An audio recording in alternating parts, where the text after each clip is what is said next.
Hello students of class 10th math बच्चे।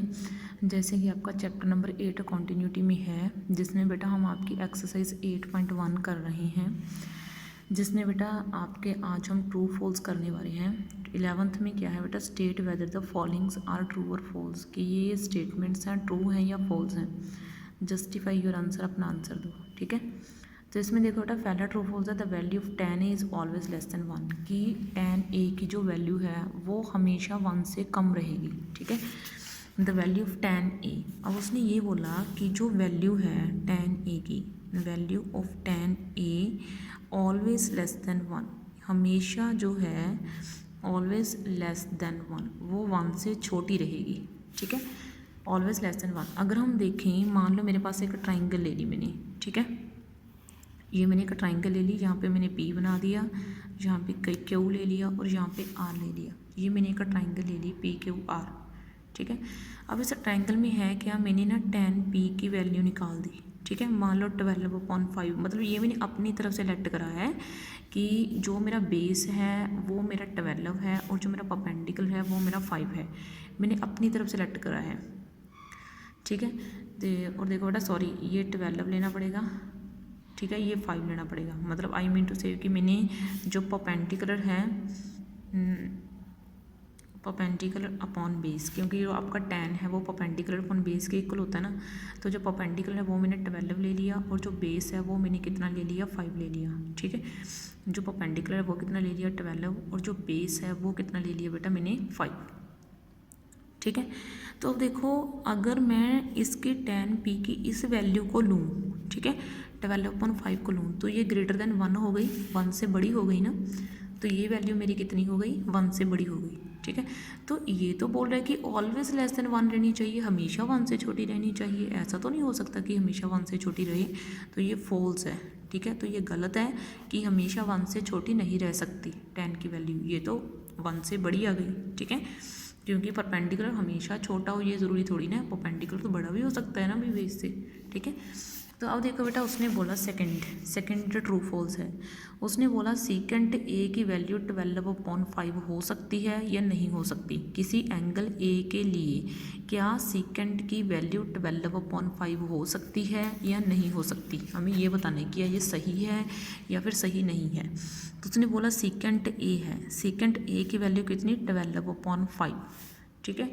क्या ये हो सकती है या नहीं। सबसे पहले सीकेंट किसका रिवर्स होता है, वो रिवर्स होता है किसका, कोस का, कोस का रिवर्स होता है। कोस किसके इक्वल होता है, बेस अपॉन हाइपोटेनियस के। तो ये हाइपोटेनियस अपॉन बेस हो जाएगा, ठीक है। इसका मैंने कुछ नाम दे दिया A, इसका नाम दे दिया B, इसका नाम दे दिया C, ठीक है। तो इधर से मेरे को हाइपोटेनियस कितना मिल गया, 12, और बेस कितना मिल गया मेरे को, 5, ठीक है। तो ये मेरा हो गया। तो अब मैंने क्या करना है, by Pythagoras theorem, Pythagoras theorem लगानी है, ठीक है, बाय पाइथागोरस थ्योरम, ठीक है। पाइथागोरस थ्योरम लगा के मुझे क्या करना है, hypotenuse square is equal to base square plus perpendicular square का फॉर्मूला लगा देना है। हाइपोटेनियस कितना है, 12 का स्क्वायर, बेस कितना है, 5 का स्क्वायर प्लस परपेंडिकुलर का स्क्वायर, ये कितना हो जाएगा 144, ये कितना हो जाएगा 25, ये कितना हो जाएगा perpendicular square, 144 minus 25 is equal to perpendicular square, ये कितना हो जाएगा, ये आपका हो जाएगा बेटा, मतलब आपने ना चीज़ों को तरीके से और एवं बिल्कुल ध्यान से करना है, ठीक है। मतलब बिल्कुल भी जो है आपने गड़बड़ी नहीं करनी है। तो ये 119 आ गया, ये परपेंडिकुलर स्क्वायर आ गया, और परपेंडिकुलर कितना आ गया, √119, और इसका नियरेस्ट रूट कितना आ जाएगा, 10.9, ठीक है। मतलब आपको ये आता है ना, ऐसे डिवीज़न मेथड से आप इसको निकाल सकते हो, 119 इस तरीके से निकाल सकते हो आप इसको, ठीक है। ये इस तरीके से निकल जाएगा आपका, ठीक है। तो ये मैंने इस तरीके से निकाला है, ठीक है। आप अपने जो है वे से निकाल सकते हो इसको। तो ये 10.9 जो है वो मैंने निकाल दिया है, ठीक है। तो ये मेरा परपेंडिकुलर कितना आ गया, 10/9 आ गया, 10.9 आ गया। अब आपने ना ट्राइंगल, ये इसके लिए हम क्या चेक करेंगे कि सीकेंट की वैल्यू 12/5 हो सकती है या नहीं। इसके लिए हम ये चेक करेंगे कि सीकेंट की ये वैल्यू किसी ट्राइंगल को जनरेट करती है या नहीं। अगर इससे कोई ट्राइंगल बनती है तो सीकेंट की वैल्यू ये हो सकती है, अगर ये वैल्यू कोई ट्राइंगल नहीं बनाती तो ये नहीं हो सकती।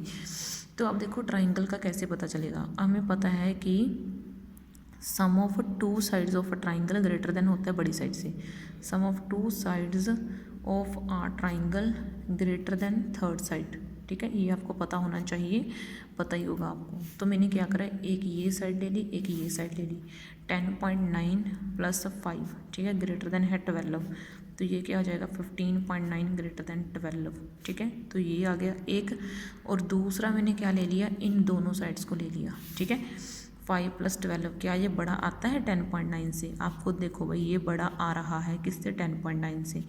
अब बाकी की दो साइड्स ले लो, 10.9 एवं और कौन सा 12, तो 10.9 एंड 12 को जब हम ऐड करेंगे तो तीसरी साइड से बड़ा आना चाहिए। तो ये कितना आ जाएगा 20.9, ये बड़ा है 5 से, ठीक है। तो ये आ गया 20.9 बड़ा आ गया किससे, 5 से, ठीक है। तो इसका मतलब ये क्या है, एक ट्राइंगल है।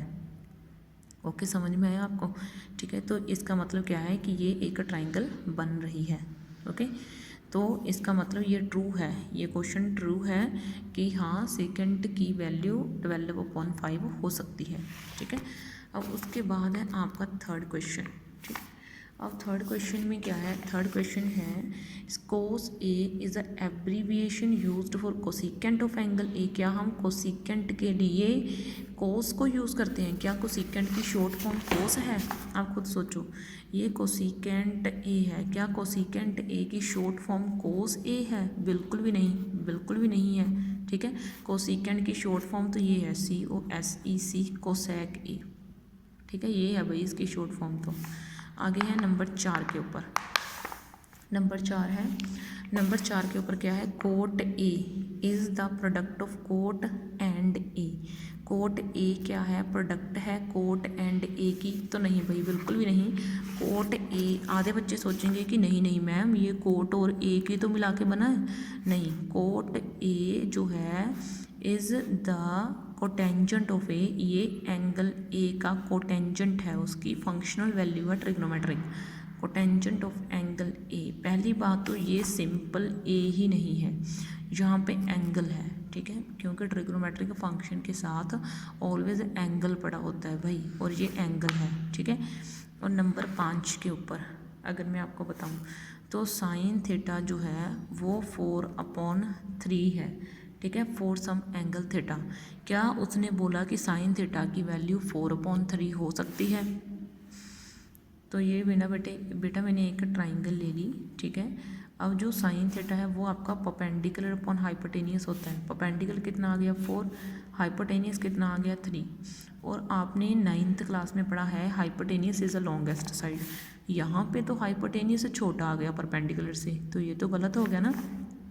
तो हाइपोटेनियस आपने डालना है, हाइपोटेनियस, ठीक है, हाइपोटेनियस, ठीक है, इज़ द लॉन्गेस्ट साइड। ये क्या है, लॉन्गेस्ट साइड है, ठीक है, लॉन्गेस्ट साइड, ठीक है, in the triangle. In the triangle में क्या होती है, लॉन्गेस्ट साइड होती है। But in this sum, but इस सम में हाइपोटेनियस इज़ नॉट लॉन्गेस्ट, ठीक है, hypotenuse is not longest, hypotenuse बड़ा नहीं है, इट मीन्स ये फॉल्स है, ठीक है। तो ये फॉल्स है, ये भी आपका फॉल्स था, ठीक है, ये भी आपका फॉल्स था, ठीक है, ये ट्रू था। यानी कि ट्रू आपका सिर्फ और सिर्फ सेकंड क्वेश्चन है, बाकी सभी आपके फॉल्स हैं, ठीक है। तो इसके साथ ही मैंने आज आपकी एक्सरसाइज 8.1 को डन करवा दिया है। तो नेक्स्ट क्लास में हम आपकी 8.2 शुरू करेंगे, जिसमें मैं आपको उसके इंट्रोडक्शन के बारे में बताऊंगी। ओके बेटा, थैंक यू।